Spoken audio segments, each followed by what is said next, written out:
Olá, turma 19FC09. Estamos chegando na reta final desse módulo, né? Mais um conteúdo aí que a gente, mais um módulo que a gente consegue finalizar. E aí eu gostaria de fazer aquela revisão com vocês para que a gente relembre alguns pontos importantes, mas não se preocupe que muito em breve, mais rápido do que vocês imaginam, a gente vai estar voltando, né, para as aulas presenciais e reforçando todos esses conteúdos, tá certo? Então, hoje a gente vai ver a questão da revisão. Vamos ter aí, falar um pouco da introdução, que são os sinais vitais, abordagem primária. Depois a gente entra com queimaduras, choque elétrico, animais peçonhentos, convulsão, pressão arterial e glicemia. Então, vou estar dando uma pincelada nesses conteúdos, certo? Para que vocês possam estar relembrando e fixando melhor esses temas, tá? E aí eu fico aqui fazendo aquele questionamento. O que são sinais vitais? Quem lembrar que existe o conceito de sinais vitais e quais são os sinais vitais. Eu estou perguntando agora o conceito. Então, os sinais vitais, gente, são indicadores de vida. Eu preciso verificar os sinais vitais para saber se aquela pessoa está com vida ou não. Se ela está em equilíbrio ou não. Se está tudo bem ou não, tá certo? Então, os sinais vitais são aqueles que evidenciam o funcionamento e as alterações da função corporal, ou seja, o que eu acabei de falar, indicadores de vida. E quais são esses sinais vitais? Pressão arterial, pulso, temperatura e respiração. Não esqueçam disso. Questão de avaliação. Depois, claro que a gente vai reforçar aí, vai fazer todos esses sinais vitais de forma prática, tá certo? Depois a gente entra com os mandamentos do socorrista. Lembra que a gente falou de abordagem primária? E aí a gente falou um pouquinho do perfil do socorrista. Então, o socorrista ele tem que ser calmo, tranquilo. A gente tem que ter cuidado com a ordem de segurança, sempre pensar que, em primeiro lugar, sou eu. Eu não posso pôr em risco a minha vida para poder conseguir salvar outra. Eu tenho que ter cuidado com a minha equipe e, por último, que seria a vítima. Então, muito cuidado nessa ordem de segurança. O socorrista ele tem que ter o perfil de líder, ele tem que ser líder, ele tem que delegar funções, tá? Por exemplo, quando ele vê que tem muitos curiosos, ele vai delegar, olha, você pode estar ligando para o SAMU, você pode estar fazendo uma barreira aqui para que ninguém se aproxime, você vai procurar um papelão para a gente fazer sombra. Então, a gente pode estar tendo esse perfil de líder aí na postura do socorrista. Dá preferência às vítimas com maior risco de vida. Então, eu vou dar prioridade, por exemplo, a uma parada cardiorrespiratória, iniciar com as massagens, do que uma pessoa que está consciente, orientado, né, que tem todos os sinais vitais ali. Então, eu vou dar prioridade a essa vítima que está em parada. Impedir que testemunhas removam o manuseio acidentado. Isso é muito comum. A gente fala, rebate tudo, mas ainda acontece muito das pessoas querendo tirar o capacete de movimentar a vítima e a gente sabe que pode estar tendo aí um segundo trauma, lesionando e tendo até o resultado de uma paraplegia, tá certo? Aí a gente vem e aborda a questão da abordagem primária, que é o famoso CABIDE, C-A-B-D-E, não é? C significa circulação, para a gente saber se tem pulso paciente.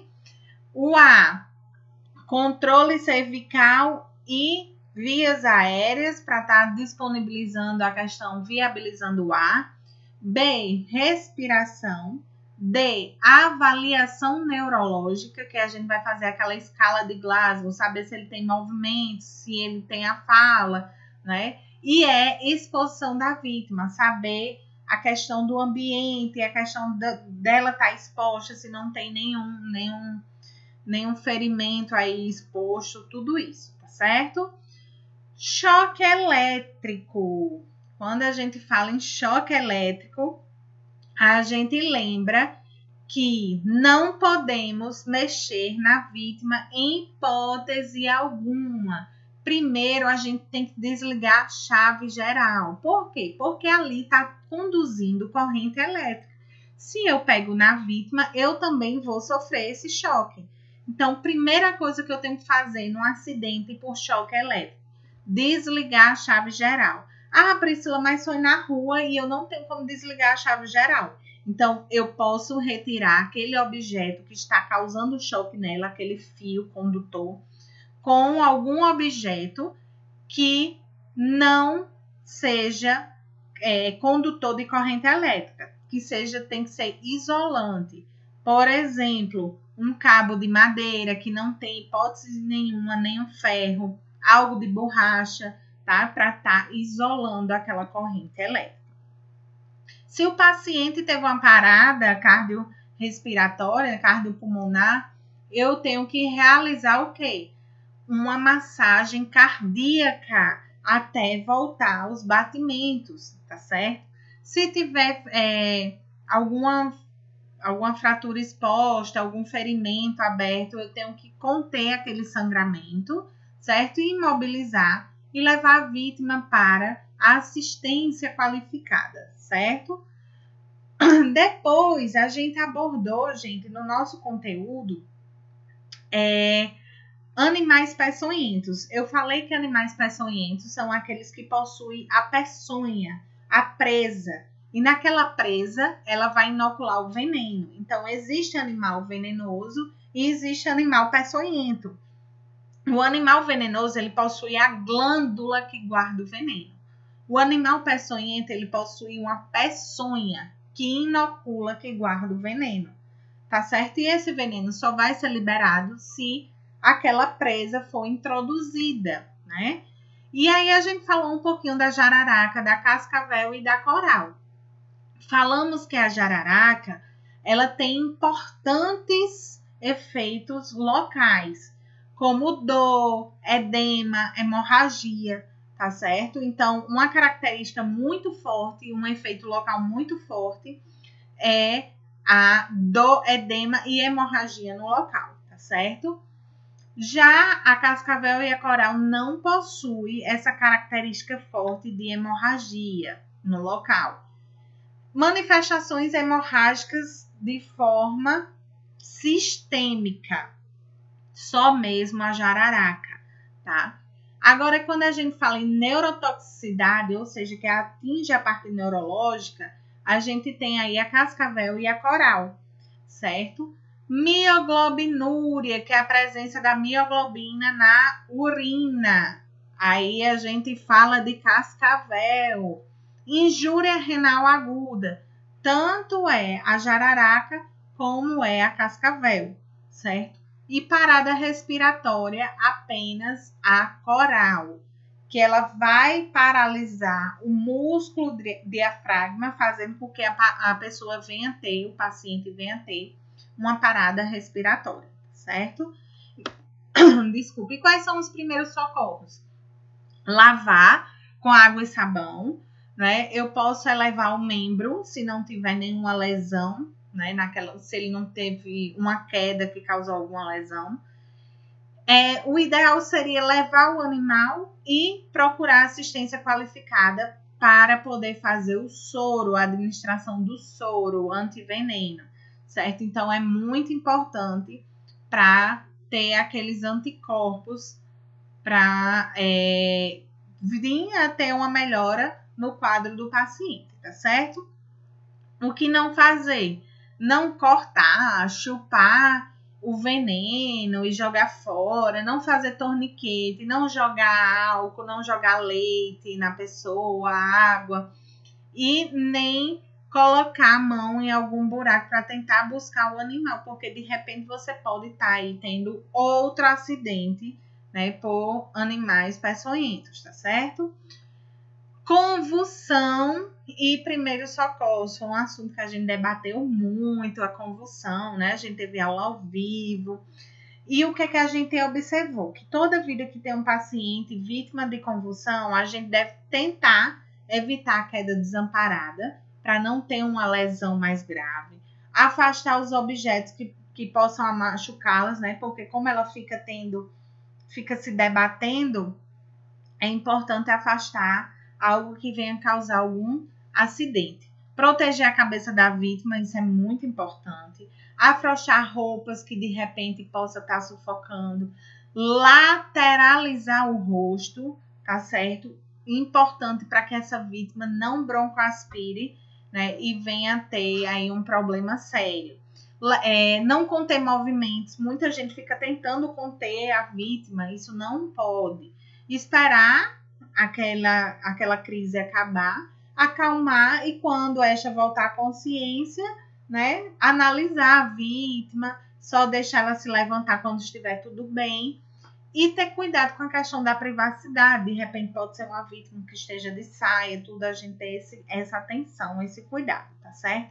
Então, convulsão, gente, ela pode acontecer devido a uma febre alta, geralmente isso acontece em crianças, a uma intoxicação por algum produto químico, certo? Devido à epilepsia, pessoas que têm epilepsia também podem convulsionar, tá? Então, a gente tem algumas causas que podem estar levando o paciente a sofrer a convulsão, tá certo? Deixar bem claro que a epilepsia é a doença, a convulsão é um episódio, tá? Que pode estar sendo acarretado naquela doença. O tratamento geralmente é feito com anticonvulsivante, tá? O Gardenal é muito conhecido em relação a isso, mas temos uma série de anticonvulsivantes, certo?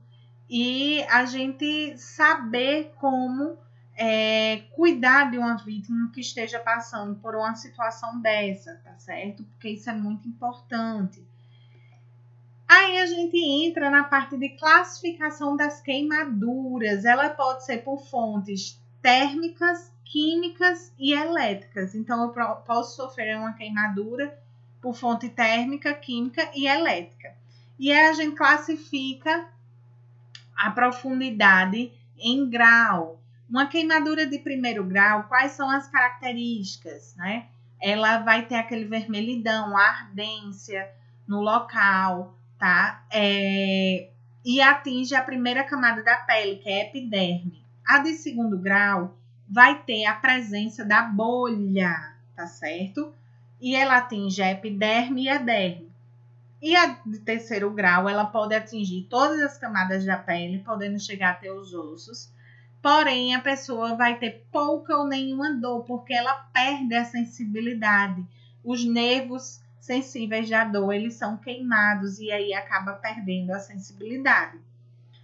Depois, a gente falou de um assunto que é a hipertensão. E a gente classificou a hipertensão como a resistência que as artérias oferecem à passagem do sangue. Então, a força com que o sangue passa naquelas artérias vai ter uma certa resistência, vai ter uma força. E aí a hipertensão é isso, essa força que ela tem, essa resistência que ela tem do sangue passar na parede das artérias. Eu coloquei aqui uma artéria saudável e uma artéria obstruída. Então, o sangue que passar aqui dentro vai ter uma resistência maior. E essa resistência é o que faz a pressão se elevar, tá certo? Quais são os sintomas da hipertensão? Geralmente é assintomático, ou seja, sem sintomas. Mas o paciente pode ter dores de cabeça, tontura, sangramento nasal, cansaço, rubor facial, que é aquele vermelhidão, vômitos, falta de ar e visão borrada, tá? Depois a gente viu o assunto de glicemia capilar. E a gente viu que glicemia capilar não tem nada relacionado a cabelo. Capilar são vasos finos que a gente vai colher o sangue desse vaso para verificar a quantidade de açúcar que tem ali naquele sangue, podendo nos dar um norte de controle, né, para pessoas diabéticas, ou até mesmo orientar essa pessoa a buscar a assistência médica para verificar se ela é diabética ou não. somente esse aparelho não tem como esse teste dar um diagnóstico fiel de que a pessoa é diabética ou não.